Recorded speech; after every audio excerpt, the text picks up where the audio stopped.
اسحاق ڈار کی آمدن سے زائد سزا جات کے احتساب عدالت میں سماعت، نیب کی طرف سے زیر ریفرنس دائر انعام الحق کے سمن جاری۔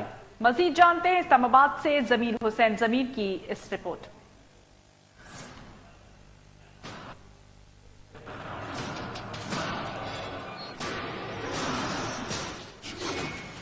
احتساب عدالت میں سابق وزیر خزانہ اسحاق ڈار کی آمدن سزاجات کیس کی سماعت ہوئی۔ احتساب عدالت کے جج محمد بشیر نے اس کیس کی سماعت کی۔ سماعت کے دوران گواہوں کے نہ پہنچنے پر وقت مانگا گیا۔ سماعت میں 11:30 بجے تک وقفہ کیا۔